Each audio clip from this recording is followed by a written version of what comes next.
C'était bien, Jean. Alors, bonjour à vous tous. Bonjour à M. Beaulieu, Mme Simard particulièrement. D'entrée de jeu, je voudrais féliciter Solidarité Merciès et son équipe de direction et d'animation pour cette initiative. J'aurais souhaité qu'on la prenne aussi à l'Est, mais vous avez, et je vous l'ai déjà dit chaque fois que je viens ici, je vous tire mon chapeau, vous avez le sens de l'éducation populaire avec vos rassemblements, vos débats. Félicitations. Je représente ici une organisation qui s'appelle Initiative citoyenne en sécurité civile de l'Est de Montréal, qui œuvre et mobilise tant avec les citoyens riverains des installations à risque d'accidents industriels, ce qu'on appelle des zones technologiques. Et nous travaillons également avec les directions d'usines et leurs répondants gouvernementaux et municipaux. Nous travaillons particulièrement avec les citoyens qui font partie, les citoyennes qui font partie de comités de liaison d'entreprise.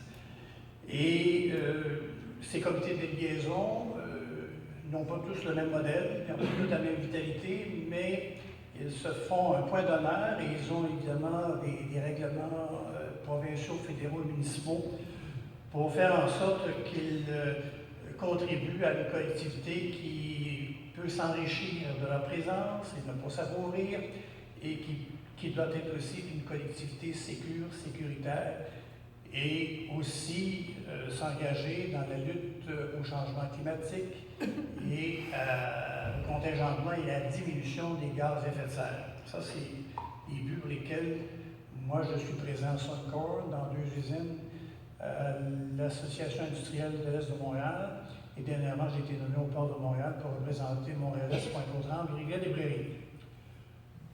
Évidemment, comparé aux collectifs en environnement dont il y a des thèses que je partage, il y en a d'autres qui ne sont pas nécessairement les miennes, mais nous, on est dans le discours obligé avec l'industrie pétrochimique, l'industrie métallurgique parce qu'elle est présente aussi, et normalement toutes les industries qui ont des matières dangereuses, et elles sont très très nombreuses sur le territoire, autant de Merciès, de l'arrondissement ici que de Pointe-aux-Trembles, Montréal-Est et Rivière-des-Prairies.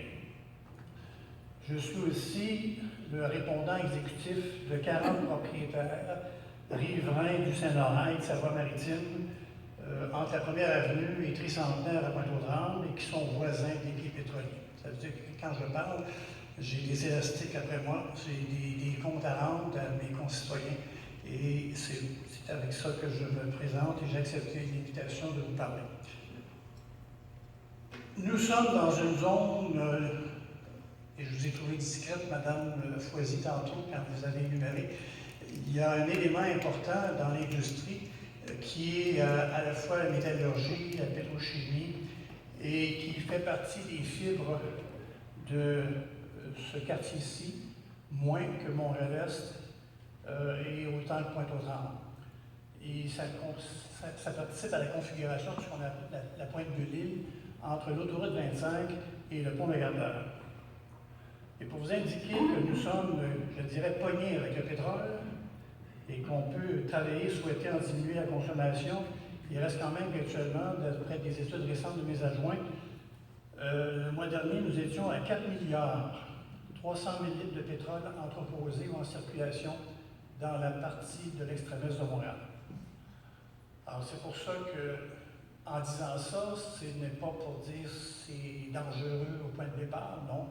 C'est une donnée de l'histoire depuis 1910 et je reviendrai tantôt sur les enjeux que ça donne, donnant la chance à Mme Poisson, probablement maintenant.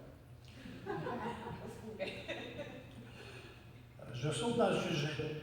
Mon collègue Jean a ouvert cette thématique sur l'environnement en commentant notamment 3 projets que le collectif qui vous présente particulièrement dans Merciès estime préoccupant, voire inquiétant pour notre collectivité provenant du secteur énergétique non renouvelable.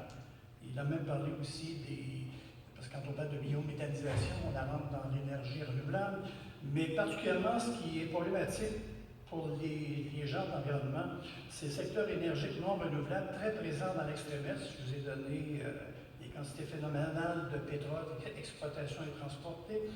et pour lesquels les candidats fédéraux ici présents ont été ou sont interpellés parce que le gouvernement fédéral, ses ministères, ses agences ont la main haute sur ce secteur. Et ce secteur est présent sur terre, il est présent sous terre, il est présent dans l'eau, sur l'eau et dans l'air. Et dans toute la circonscription de la Pointe-Péline, vous ne pouvez pas y aller.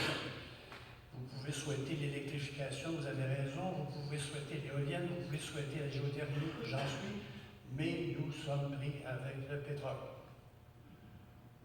Pour au moins 30 ans, espérons que nos efforts pour en diminuer la consommation et tous les autres éléments dont j'ai parlé, d'accord, mais là pour l'instant, nous, notre préoccupation, c'est quand on l'a, ça voyage, ça se promène, sommes-nous capables de contrôler les nuisances, sommes-nous capables dans un dialogue. On ne peut pas dire qu'il n'est pas chez nous, on ne peut pas le voir, tu pues, stack ton camp, on ne peut plus le voir, on ne peut pas dire ça aux industries.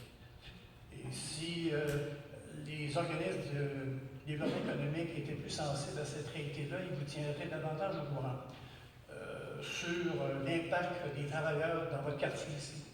Vous n'avez pas d'usine, mais vous avez des travailleurs qui travaillent à Montréal-Est. Les gens qui travaillent à Montréal-Est, 60% ne sont pas dans, même je dirais 80% n'habitent pas la ville.